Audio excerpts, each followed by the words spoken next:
Una de las principales conversiones del siglo XIX fue la de John Henry Newman, que fue un presbítero anglicano convertido al catolicismo en el año de 1845, más tarde elevado a la dignidad de cardenal por el Papa León XIII.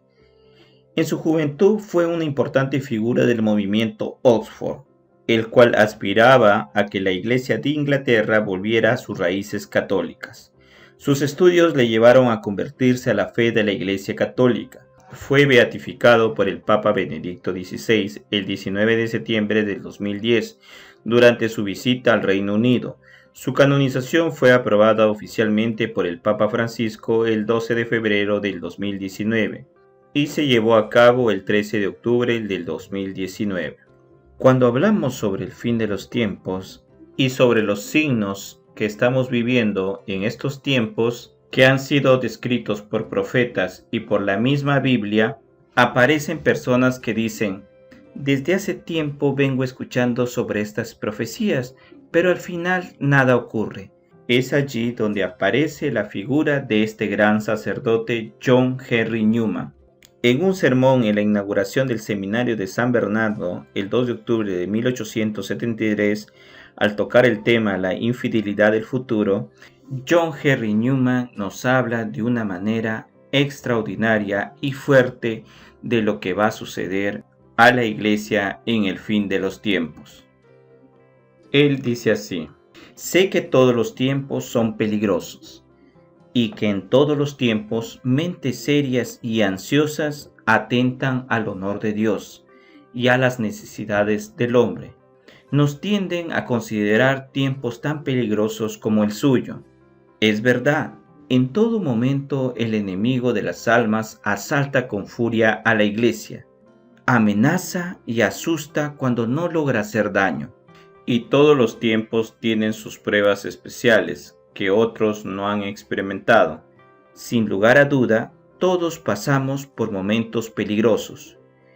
Pero aún admitiendo eso, todavía creo que la nuestra tiene una oscuridad diferente, en tipo de cualquiera que haya existido antes.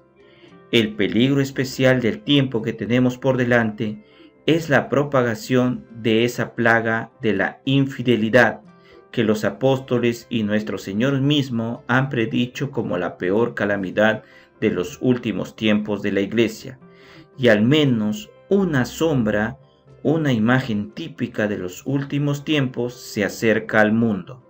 De hecho, la oscuridad que ha descendido en este tiempo tal vez no se parezca a nada que se haya visto en el mundo. La lógica se ha puesto patas arriba. El bien, como la familia, el matrimonio, la paternidad, ahora se consideran males de la sociedad, mientras que la inmoralidad se alaba y se celebra como algo bueno. La ley natural es despreciada, mientras que los sentimientos están consagrados en la ley.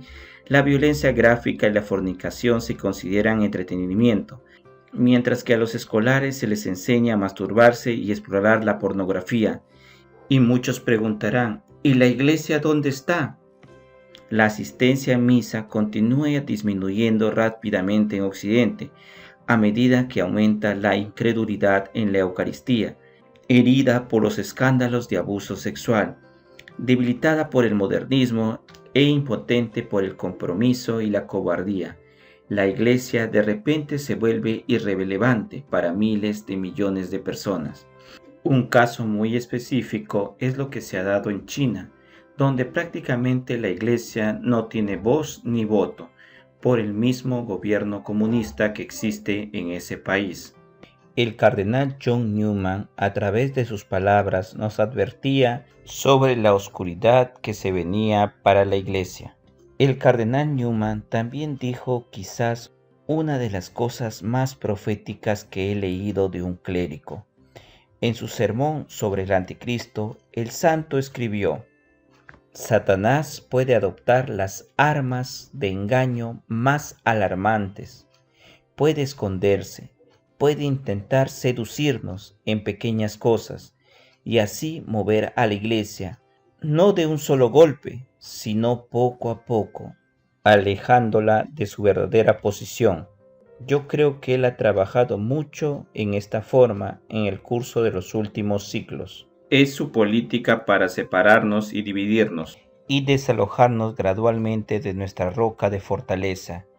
Y sí, ha de haber persecución. Tal vez sea entonces que nos demos cuenta que estamos regados y divididos. Entonces quizás cuando todos estemos en todas partes de la cristiandad tan divididos y tan reducidos, tan llenos de cisma, tan cerca de la herejía, será cuando nos hayamos arrojado sobre el mundo y dependamos de él para nuestra protección y hayamos renunciado a nuestra independencia y nuestra fuerza. Entonces y solo entonces el anticristo estallará sobre nosotros con furia, tanto como Dios se lo permita. Entonces de repente el imperio romano puede romperse y el anticristo aparece como un perseguidor y las naciones bárbaras alrededor irrumpen.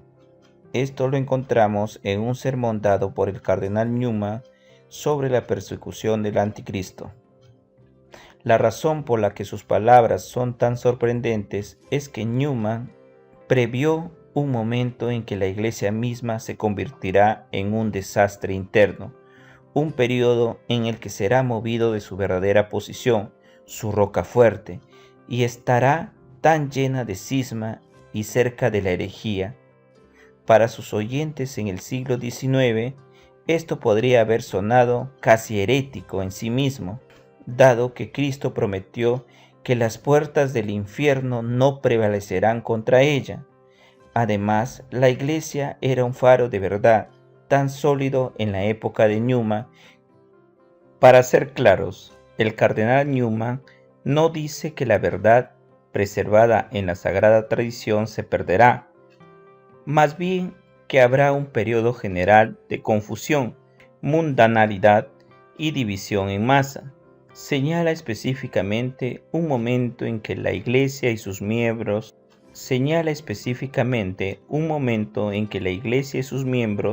se habrán arrojado a los brazos del mundo y del Estado, por así decirlo, habiendo renunciado a nuestra independencia y fuerza. ¿Cómo pudo el cardenal Newman, si no fuera por la gracia de la iluminación divina, haber visto la condición en la que ahora nos encontramos? La iglesia se ha vuelto dependiente.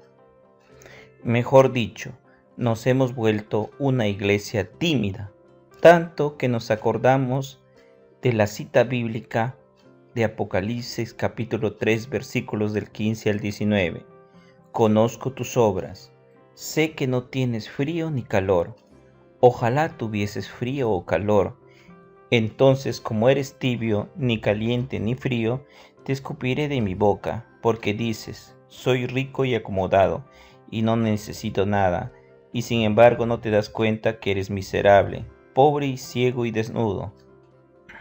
¿Qué significa estar calientes? Es estar vivo con el Evangelio, de manera que nuestras palabras y nuestro testimonio se conviertan en la presencia viva de Cristo en el mundo. Ya el Concilio Vaticano II fue claro sobre la obligación de todo católico de llevar la luz de Cristo. Dice, no basta con que el pueblo cristiano esté presente y organizado en una nación determinada, ni basta con hacer un apostolado a modo de buen ejemplo. No, están llamados para este propósito: anunciar a Cristo a sus conciudadanos no cristianos con la palabra y el ejemplo, y ayudarlos hacia la recepción plena de Cristo. Pero ¿cuántos de nosotros, cuántos católicos hablan de Jesucristo en sus escuelas, en su vecindario, en su trabajo? Y algunos piensan todavía esto. La fe es una cosa personal. Se escucha y una y otra vez que ellos dicen, pero eso no es lo que Jesús dijo. Más bien ordenó que sus seguidores fueran sal en el mundo y nunca escondieran la verdad debajo de la cama. Dice en el Evangelio de Mateo capítulo 5 versículo 14, eres la luz del mundo. Una ciudad asentada sobre una colina no se puede esconder. Y así mismo lo dijo Juan Pablo II. No es momento de avergonzarse del Evangelio, es el momento de predicarlo desde los tejados. También Pablo VI hace un llamado a la evangelización y dice: no hay verdadera evangelización si no se proclama el nombre de Jesús, la enseñanza, la vida, las promesas, el reino y el misterio de Jesús de Nazaret, Hijo de Dios. El cardenal Newman en sus profecías nos advierten de una iglesia tibia, de una iglesia que depende mucho del Estado. Pero para cambiar eso, es necesario que nosotros seamos sal de la tierra, que seamos luz del mundo.